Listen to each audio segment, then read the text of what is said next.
आशा करता हूं आप सब बहुत अच्छे होंगे। मेरा नाम है सिद्धांत अग्निहोत्री, स्टडी ग्लोब्स पे आपका बहुत बहुत स्वागत है।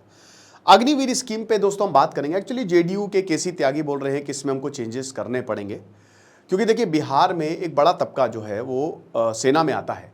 हरियाणा, राजस्थान कई जगह गुस्सा था और वहाँ पे परफॉर्मेंस अच्छा नहीं रहा, और अग्निवीर को लेके, अग्निपथ स्कीम जो है उसको लेके ये नाराज़गी थी, कहीं ना कहीं थी, ठीक है ना।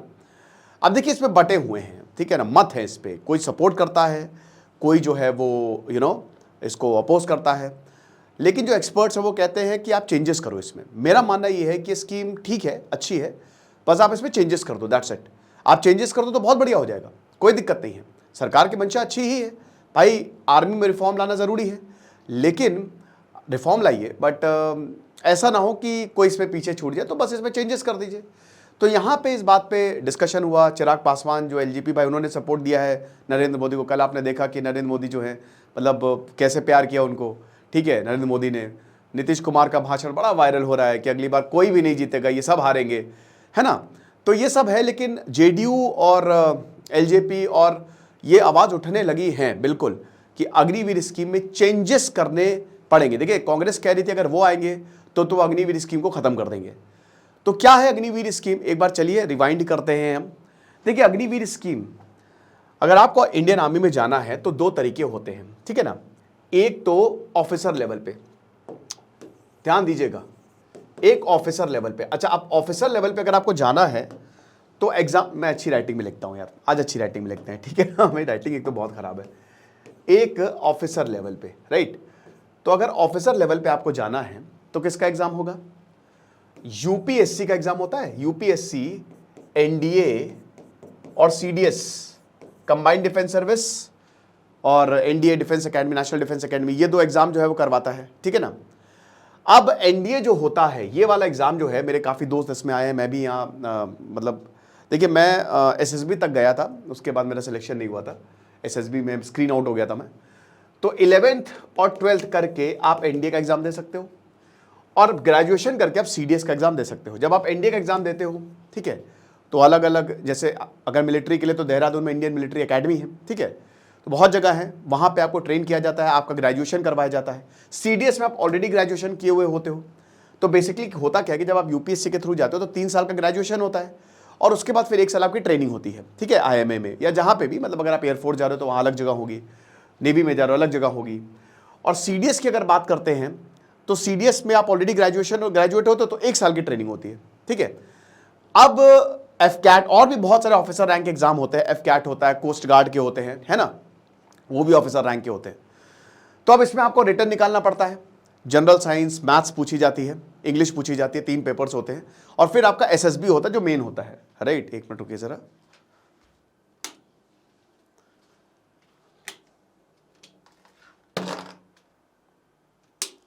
ठीक है। उसके बाद जो है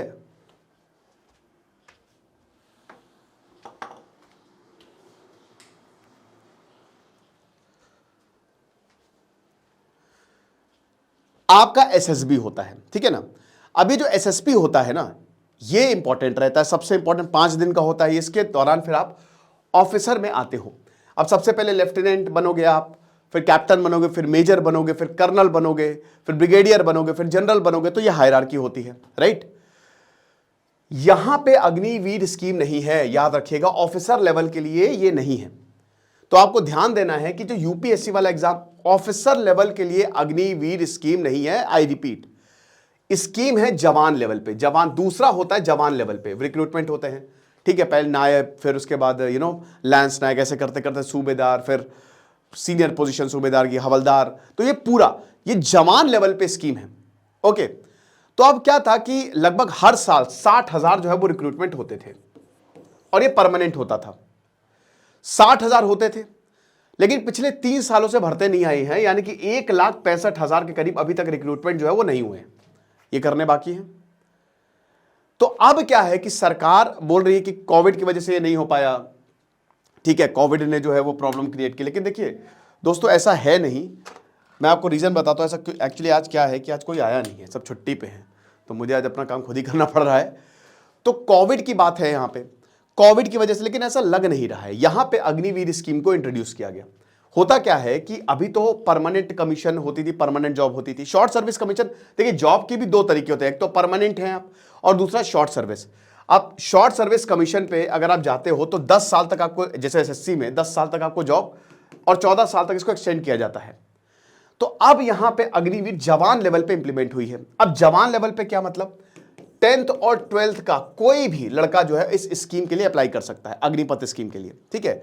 और इसमें जो आएंगे, स्कीम का नाम है अग्निपथ, जो आएंगे इसको अग्निवीर बोला जाएगा। अब यहां 17.5 साल से 21 साल तक, ठीक है, ये एज ग्रुप में इतना एज। तो पहला तो यहां पे चेंजेस की बात की गई है कि 17.5 से 21 साल तक की बात है, युवाओं की हमको जरूरत है, भारत एक युवा देश है।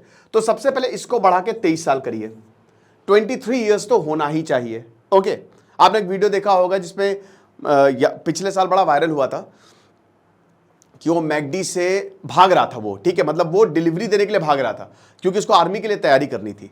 तो बहुत सारे हमारे जवान जो है वो आर्मी के लिए तैयारी करते हैं। 46,000 अग्निवीरों को जो है वो लाया जाएगा, ठीक है ना। और अभी इनिशियली 12,000 पे रिक्रूटमेंट होगा। तो बेसिकली ये 60,000 से तो कम है, हर साल 60,000 होते थे, लेकिन इस बार 12,000, टोटल 46,000 है फिलहाल। तो एक तरीके से अगर आप देखो तो यहां पे ये भी कम है। अब इसके बाद हम इस पे पर्क्स की बात करते हैं कि क्या क्या इसमें मिलेगा। देखिए, सैलरी ज्यादा है। पहले जवानों को सैलरी 21,500 के करीब इन हैंड मिलती थी, लेकिन पहले साल में, अच्छा ड्यूरेशन कितना होगा इसका, 4 साल का ड्यूरेशन होगा, ठीक है ना, 4 साल का ड्यूरेशन होगा। 4 साल तक इसमें आपकी 6 महीने की ट्रेनिंग होगी और 3.5 साल, 3.5 ईयर्स जो है वो आप यहां पे सर्विस देंगे, यानी कि आप 4 साल तक अग्निवीर रहेंगे। उसके बाद जब 4 साल आपके पूरे हो गए, अब उसमें आपको ग्रेजुएशन भी करवाया जाएगा, याद रखिएगा, ठीक है ना, ग्रेजुएशन भी करवाया जाएगा। उसके बाद 4 साल तक, यानी 25 साल तक एक तरीके से रहेंगे, 8 साल आपको देने हैं। देन उसके बाद आप आर्मी में आएंगे। अब आर्मी में 25% को ही लिया जाएगा, बाकी 75% को रिलीज कर दिया जाएगा। तो दूसरा चेंज की बात यह हो रही है कि इसको बढ़ाइए आप। मतलब अगर मान लीजिए कोई अग्निवीर है, अब उसकी खाली 4 साल तक जॉब रहेगी आर्मी में। अब आर्मी में जॉब एक परमानेंट जॉब होती है। अब उसके बाद उसको फिर रिलीज किया जाएगा कि आप देख लीजिए 25%, तो 100 में से 25 को रिटेन किया जाएगा, लेकिन बाकियों को रिलीज कर दिया जाएगा, ठीक है। सैलरी की बात करते हैं। सैलरी जाहिर सी बात है ज्यादा है, अच्छी सैलरी है। 21,500 जहां पहले मिलते थे, पहले साल में आपको 30,000 रुपए मिलेंगे, दूसरे साल में आपको 33,000 रुपए मिलेंगे, तीसरे साल में आपको 36,500 रुपए मिलेंगे और चौथे साल में आपको 40,000 रुपए मिलेंगे। 30% आपका सेवा निधि में जाएगा, इसमें से 30% कटेगा और 30% सरकार देगी।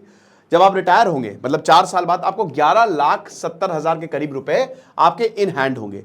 इसके ऊपर आप 18 लाख रुपए का लोन भी उठा सकते हैं। आपको इंश्योरेंस मिलेगा, अगर मान लीजिए कि कुछ हो जाता तो, मतलब खुदा ना खास्ता अगर मान लीजिए कुछ भी हो गया, तो 1 करोड़ रुपए आपको यहां पे सरकार देगी और 48 लाख डिसेबिलिटी पे मिलेंगे, ठीक है ना। तो अगर आप देखोगे, और फिर यहां पे ये भी सरकार का कहना था कि ये लोग ज्यादा डिसिप्लिन्ड होंगे, दे विल बी डिसिप्लिन्ड, क्योंकि भाई आप आर्मी में ट्रेनिंग करके जा रहे हो तो बहुत ही बढ़िया रहेगा। तो ये आपको देखने में अच्छा लग रहा है, लेकिन मैंने क्या बताया कि फंडामेंटल प्रॉब्लम्स है। एक तो भाई वो जो उम्र है, इसको 23 साल तक करिए। दूसरा, कम से कम 50% तो लीजिए। मेरा तो कहना ये है कि ये ऑलरेडी आपके ट्रेंड प्रोफेशनल्स हैं, तो आप इनको और जगह ले लीजिए ना, आईटीबीपी हो गया, सीआईएसएफ हो गया, वहां पे आप रिक्रूट कर लीजिए।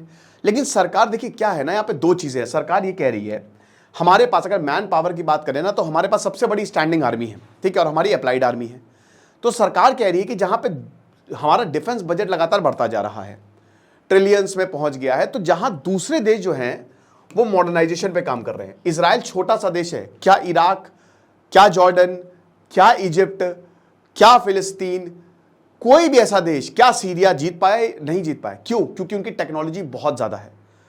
तो आज जहां पे ड्रोन्स की बात हो रही है, जहां टेक्नोलॉजी की बात हो रही है, जहां मॉडर्नाइजेशन की बात हो रही है, आज ये वाला वॉरफेयर नहीं चलेगा।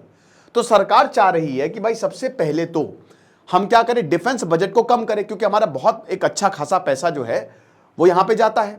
तो अब जाहिर सी बात है, जब मैन पावर कम होगी तो बजट कम हो जाएगा, उसको यूज करेंगे हम मॉडर्नाइजेशन में। दूसरा पॉइंट एज का है। भारत एक युवा देश है। एक 22 साल का लड़का जो है वो जल्दी पहाड़ पे चढ़ जाएगा, बाकायदा 32 साल का। तो हम इस युवा को यूज करना चाहते हैं। लेकिन जैसा कि हमने बताया कि सरकार अपनी जगह पे ठीक है, बट मेरा यही रहेगा कि इसको आप इंक्रीज करिए, इसको आप मॉडिफिकेशन करिए, इसमें आप रिवाइज करिए। अब क्योंकि दोस्तों देखिए, पहले क्या होता था, पहले आपको सारी मेडिकल बेनिफिट हो गए, पेंशन्स होते थे, ग्रेचुइटी होती थी, सब मिलेगा, सब मिलता था पहले जब जवान की एंट्री होती थी, क्योंकि वो बहुत लंबे समय तक रहता था। अब भाई एक जवान को आप समझिए कि ट्रेन करने के लिए 1 करोड़ रुपए खर्च होते हैं, और अभी भी उतना ही खर्च होंगे, पैसा थोड़ी ना जाएगा। तो जब आप एक जवान को खर्च करने के लिए 1 करोड़, मतलब एक जवान को ट्रेन करने के लिए 1 करोड़ रुपए खर्च कर रहे हो, तो भाई इनको रिटेन क्यों नहीं किया जाए। पहले भी अभी भी आपको लगभग 80 लाख से 1 करोड़ रुपए एक जवान को खर्च करने में, एक जवान को ट्रेन करने में खर्चा आ रहा है। तो अभी भी जब अग्निवीरों को इतना खर्चा आ ही रहा है तो आप इनका यूज करो, ठीक है ना। सेकेंड पॉइंट, जैसा हमने मेडिकल बेनिफिट की बात की थी, वो अब नहीं मिलेगा, अब सिर्फ पैसे मिलेंगे। अग्निवीरों को सिर्फ और सिर्फ पैसे दिए जाएंगे और कुछ भी नहीं दिया जाएगा। तो भाई मेडिकल पेंशन ये बहुत बड़ी चीज होती है, ये बाद में आपके काम आती है। तो एक तरीके से बहुत जल्दी रिटायरमेंट हो जाएगा। फिर देखिए जो जवान होते हैं ना, वो ज्यादातर गांव से आते हैं, यहां से, तो शादी डिपेंड करती है उस पर, परिवार डिपेंड करता है, लेकिन अब ऐसा नहीं होगा। तो ये सारी एक दुविधा थी सबकी, ठीक है। तो यहां पे अब जब बीजेपी सरकार तो इसको ले आई, लेकिन अब वही है कि बिहार में एक बहुत बड़ा तबका है अग्निवीरों का, और सरकार चाहती है, मतलब जेडीयू चाहती है कि इसमें, उस समय भी नीतीश कुमार ने बोला था कि इसको चेंज करेंगे, कांग्रेस ने तो बोला था खत्म कर देंगे।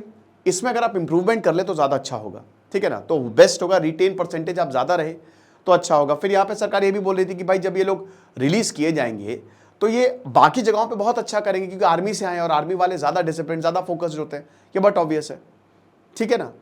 तो क्या अग्निवीर स्कीम खत्म होगी? खत्म मुझे नहीं लगता होगी, चेंजेस किए जाएंगे, डेफिनेटली चेंजेस होंगे, ठीक है, क्योंकि सरकार के ऊपर प्रेशर बनाया जाएगा। अगर बहुमत में होती बीजेपी तो शायद ऐसा नहीं होता, लेकिन अब माइट भी पॉसिबल कि ये चीजें हो, क्योंकि ये ऑलरेडी बोला जा चुका है। देखेंगे आगे जो भी होगा हम आपको बताएंगे। खुश रहिए, पढ़ते रहिए। दिस इज सिद्धांत अग्निहोत्री साइनिंग ऑफ।